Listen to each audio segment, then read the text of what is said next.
It's a disease that does not discriminate. It was complete bondage. I was a slave to a drug that was killing me. Addiction burrows in the mind. It's a brain disease that has lifelong consequences if it's left untreated. And destroys the lives of victims and those around them.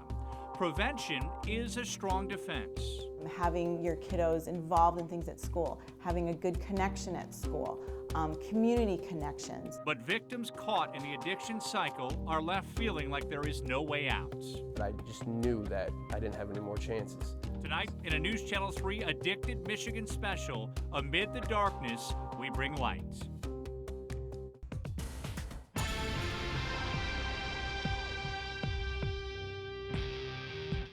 And we continue our Addicted Michigan coverage tonight in a special way. I'm Kirk Mason. This is an Addicted Michigan Town Hall.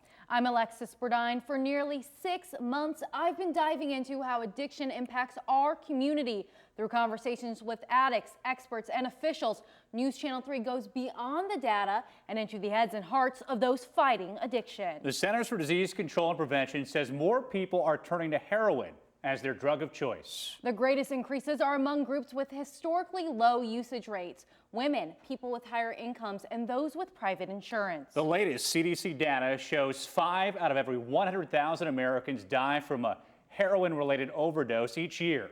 Tonight, we hear from a Kalamazoo man who says he was certain he'd be one of them. When you were at your worst, when you were battling your addiction, what was daily life like at that time? It was complete bondage. I was a slave to a drug that was killing me. And my attitude at the time was I kind of hoped it did. Every day I'd wake up and I needed to feel better. I was physically ill. So it consisted of going out and chasing a high, manipulating people to get money, stealing to get money, anything I could to make myself feel better and get that fix, I would do. So in the meantime, I burned every bridge possible, ruined relationships. My life was completely falling apart. And as soon as I would get that high, all I could think about was the next one. You said you felt sick when you would wake up. Mm-hmm. So in other words, you were going to get the drug so that you would feel better. Yeah. What was your body feeling like? What was going on that you didn't feel well? It was like my bones wanted to jump out of my body. It's a hard thing to really explain to someone. Some say it's like being sick times 10. It's worse than that. So usually what would happen is I'd wake up at 3 a.m. in a panic, wondering, oh my gosh, do I have enough to get me well in the morning, or I don't have anything? And then it would just be utter concern and worry. How am I going to get more? Do you remember when you used heroin the first time and why you did it? I think this whole thing started because even at a young age, I discovered I could take things and make myself feel different. For some reason, I never felt like I was enough. So I think it started at 12 when I used marijuana. So I would go, oh my gosh, this is really nice. I can take something outside of myself and make me feel better on the inside. And once I did that, it really opened Pandora's box for me. You mentioned when you were at your worst, in the middle of this addiction, you wanted to die. Mm-hmm. How did you get to the point where you didn't want to die? I had lost everything. Everything I owned could fit in a backpack. No one would talk to me. Family wouldn't talk to me anymore. And the last resort I had was to get into treatment. And I thought, you know what, I'm going to give this one last try. I had never been to treatment before. I've been one time now, and that's going to be it. So once I got into treatment, I kind of built a positive attitude. I knew I had to change my thoughts. That's what we all live with every day, is our thinking. So if I need to change anything right away, it's my thoughts. Had family and friends tried to get you help? Because you had mentioned they had sort of said, we can't deal with you after a while. Had they tried to get you help? Not necessarily tried, but they had to get away from me, and I don't blame them. If I would come around them, it was simply to get what I could out of them to continue my path of destruction. So if it would mean stealing from them, I would. If I could, get them all in a room and be in a place where their purse is by myself and I could go through it, I would do that. That's where I was, and that's where addiction always leads you to. When you went and got help from professionals, in your opinion, what happened? Why did it work for you? I had enough pain. That's what happened. I had enough pain in my life, enough destruction. I had overdosed in the last 2 weeks 3 times before I got into treatment. So I had woken up in a hospital bed, and the very first time I did that, I was able to reach in my pockets and felt that I had more heroin, went out and used again, overdosed that same day. And then I was downtown by myself on a bench, overdosed again. They brought me into the hospital. And at that point, I'd kind of gotten out, and I can't explain exactly what happened, but I just knew that I didn't have any more chances. There is somebody watching right now who's addicted, who's saying, this is what I am. I cannot live life without this, whether it's alcohol, drug, could be heroin, could be another opioid. What would you say to them? They're saying, this is who I am, I cannot beat this. Don't define yourself on your current circumstances. That's what I did for far too long, and in doing so, it led me down a path of utter destruction, and the only person I was hurting was myself. Addiction is raw, real, and painful. There are ways to overcome it. Get help. People in our community are here to support you. Up on the screen is a list of resources. Many are a short drive away and help people make lifelong changes. When we come back, we hear from a woman running an addiction treatment facility. Why she says Kalamazoo is one of the best places for people who want treatment.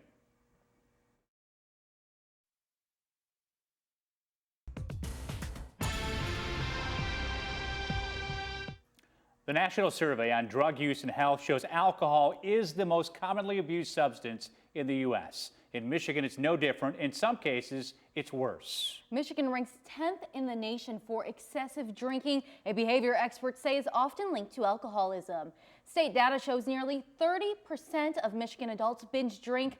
The CDC finds it's the most common, costly, and deadly form of alcohol consumption. There is a chronic sort of, this is how I am. I will never be another way because my family was, because I'm depressed, because I am alone, because I am worthless. You can't get away from the fact that alcoholics and other folks with a substance use disorder are often lonely and chronically ill with the disease that they struggle against. But that's not true. They can be another way. Oh yes, they can be another way. And that's one of the great things about recovery is you never felt so good in your whole life once you start on that path and begin to change the corner. And you never have to be alone again. That's what we want to remind people, that the help is so readily available.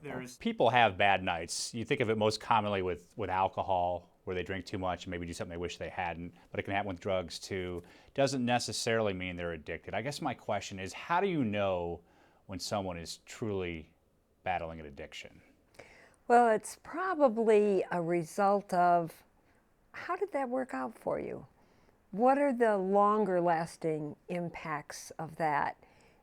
It can happen to most anybody, any night or day. I mean, drinking now involves game night or game afternoon. So it's not a measure of how often does it happen, but what's the impact? Every time you get in trouble, were you drinking when that happened? Or there are a lot of ways to measure it, but the end result is, how does it impact your life? If someone is addicted, what do they do about it? If they want to do something about it, they can reach out for help.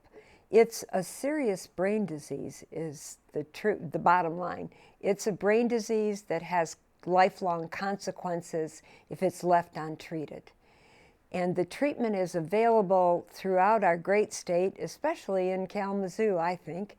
And there are options for people who are ready for help. I'm wondering about the loved ones, family and friends of someone who's addicted. Mm-hmm. What are they doing wrong often during this situation that maybe prevents that person from getting help, the way they handle it? Right. Well, they might be angry and not talking about it, or they might be sweeping it under the carpet. Well, he just did this, or she was only doing it because she broke up with so-and-so.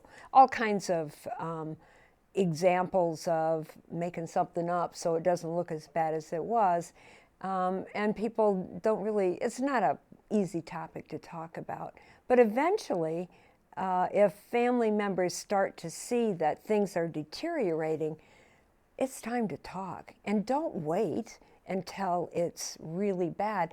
If you have a family member who has diabetes or some other related illness that is going downhill, you don't wait to talk about it. And that's what addiction and alcoholism and other kinds of related diseases are. They're illnesses that need to be dealt with. There is somebody watching right now who's saying, I am addicted to an extent I cannot imagine living without, whether it's alcohol, drug, whatever it is, an opioid. Tell them why that's not true, that they can live without it. You know, the best way to find out that you can live without it is to meet other people who have learned to live without it and love living without it. And there are lots of those people around. Jason Thato spent more than half his life living with alcoholism. I always dreamt of going places, but really my disease would only carry me to the beer store and back. He says there wasn't a defining moment when he became addicted. It just happened. There was a very clear moment when he decided to fight back. In 2016, his mom died from an overdose. I believe she was brave and she went before me and showed me exactly what happens and that I needed to change my life. After the break, we share how parents can keep their kids on a clear path away from addiction.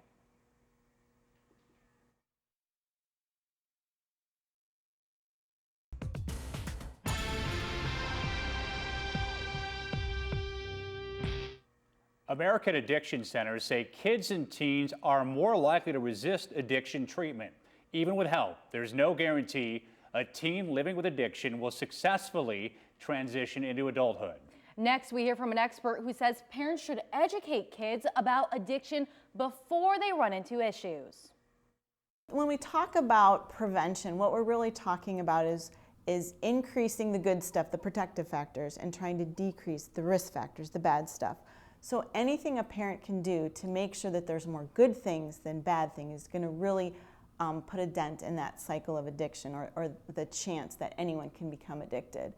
So doing things like, working on having strong family bonds, doing fun things as a family, having your kiddos involved in things at school, having a good connection at school, community connections, all those things are good things, and that will really help lessen the probability that somebody's kid will become addicted. So parents get tired. We're driving around to a million things. We don't want to do this right now. Those are the kind of things that really can help fight addiction. Right, and we don't want to overschedule, but because having family time is also super important too, and relaxing and just being with each other. But yes, being involved in activities is a positive thing. It's a good thing. It's a protective factor. 60% is sort of the key percentage of the population you're really focused on when we talk about kids. What do you mean? So when we look at 10 kids or 10 people, 2 will try and will have a predilection to getting addicted. 2 will not try. So it's those 6 that we're left with that that we can reach and really try to shape and have them have positive outcomes. And who plays the key role in making sure they don't try or at least not become addicted? Well, I think parents can play a really key role. Our youth really look to us as parents to guide them. We are their first teachers. We're their role models. We're around them a lot. So are teachers, so are pastors, so are coaches and other, committed adults in their lives. But parents have a huge central role in this. Someone watching, maybe they have a 14-year-old son or daughter, they think they're on drugs. How do you handle that conversation? Well, I think you need to get a lot of things in order first. You need to think about what are their behaviors? What have you seen? What are the changes? Did you find any physical signs in their room? Have their grades dropped? What are the relationships like? And kind of come up with a strategy of how you're going to approach the situation And then once you have that in your mind, think about what are you going to do if they respond this way. If they say, no, you're wrong, well, what is your response going to be? What are you going to do then? Or yes, you're right, I think I do have a problem. So no, are we going to go talk to a doctor? Are we going to go talk to a counselor? Are you going to do something like drug testing? I think having a plan would be the first step in really, approaching that. And part of that plan is having a good, strong relationship with your child where you could have a conversation like this. When we bring up addiction, you are really a proponent of being open and talking to children. Is it really okay to talk to them about this stuff? I mean, that is a scary conversation. Right. Well, our motto is talk early, talk often, talk sooner. And so when you're talking about a 2-year-old or a 4-year-old, you're not going to use the same words or the same approach as you would with an 18-year-old. You're going to talk about being healthy and making good choices and what would a bad choice feel like. And as the child grows, you're going to make that discussion, that conversation a little more nuanced. And it can be about drugs and alcohol, but it can also be about anything you want it to be, any tough topic. In essence, what you are saying is the best thing you can do is have a strong relationship with your children. That a strong family bond has been shown in many, many studies to be one of the best protective factors. It can build kids' resilience. It can just be the foundation where they can move comfortably and positively throughout life. And it's never too late to try to establish that strong bond. Parents, conversations about drugs, alcohol, and addiction can be overwhelming. That expert you just heard from, Vicki Cavanaugh, affiliated with a website called TalkSooner.org. Here is that website. It breaks down how to have these difficult conversations. It also helps you determine how to talk to your child based on age. There is also a free Talk Sooner app. Doctors say if you have an addiction, your child is more likely to struggle with one too. In some cases, a parent's addiction directly becomes a child's addiction. State data shows between 2010 and 2016, doctors diagnosed nearly 6,000 Michigan babies with opioid dependencies. They're just super stiff as like a board. They're really rigid. Their tone is super tight. But they're shaking at the same time and jittery, crying, inconsolable. Kirk, George says the best thing mothers can do is tell doctors the truth to help their babies get through opioid withdrawals. Just heartbreaking to hear that. Well, ahead, experts weigh in on new forms of addiction that could lead to lung damage, even elevated risks of suicide.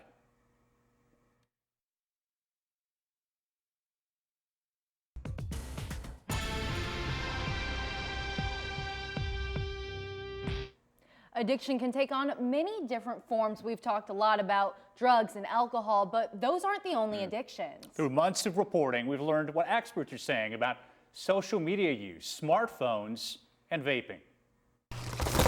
A West Michigan doctor told us electronic cigarettes and vape products can be used to inhale more than nicotine. Dr. Brandon Hooks, a pulmonologist at Ascension Borges Hospital, says the devices could be used as a gateway to other easy-to-vape substances. You could actually vape CBD oil or marijuana derivatives. The doctor told us the practice of vaping is dangerous and problematic since health experts are still working to determine the long-term impact of vaping any substance. A majority of Americans now own a smartphone. But when does how you use that phone become a disorder? Technology addiction is a diagnosis now added to the diagnostic manual. The director of Behavioral Health Services at Western Michigan University told us smartphone use turns into a problem if it impairs a person's daily activities. As that impairment becomes more obvious or becomes more of an issue for an individual, then it becomes something we're concerned about. Many use their phones to be on social media. Too much time on social media can have a negative impact on the mood of a child. Following someone who's famous or rich or beautiful, you tend to think about, well, I should be that way or my life should be that way.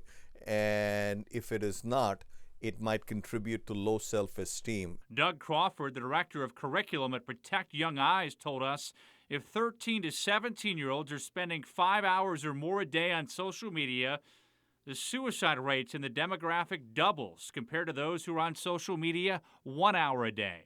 Are children more likely to become addicted to social media? Definitely, because of the underdeveloped prefrontal cortex, children are much more likely to become addicted to social media. When it comes to addiction, experts tell us behavioral changes are a warning sign that use could become abuse. The fight is early intervention and extended prevention. That's the game that we can't seem to win. But we keep working at it.